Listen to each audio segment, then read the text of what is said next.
धर्म में तो इतना पर्दा है कि वाल्मीकि जी की रामायण अगर आप पढ़ेंगे तो उसमें यहाँ तक लिखा है कि रामचंद्र जी की पत्नी सीता का जब हरण हुआ और रावण लेके जब भागा तो हनुमान और लक्ष्मण जब तलाश करने के लिए गए तो सीता जी बड़ी चालाक थी। कहीं चप्पल फेंक गई, कहीं नथुनी फेंक गई, कहीं दुपट्टा फेंक गई, कहीं चप्पल फेंक गई, कहीं कड़ा फेंक गई।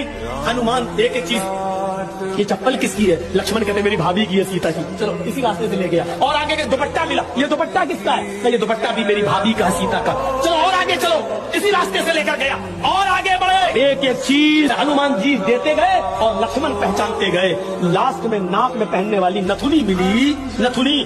तो हनुमान ने कहा ये नथुनी किसकी है? जल्दी से लक्ष्मण ने कहा अरे यार हनुमान जी ये नथुनी नहीं मालूम है, ये शायद मेरी भाभी की होगी। हनुमान ने कहा सारी चीजें पहचान गए, नथुनी कह रहे होगी। तो हनुमान जी के इस प्रश्न पर क्या जवाब दिया लक्ष्मण ने? हनुमान जी ये नथुनी अगर मेरी भाभी की थी भी तो मेरी भाभी नाक में पहनती थी, इसलिए मैं नहीं पहचान पा रहा हूँ, क्योंकि मैंने आज तक अपनी भाभी का चेहरा नहीं देखा। तो क्यों?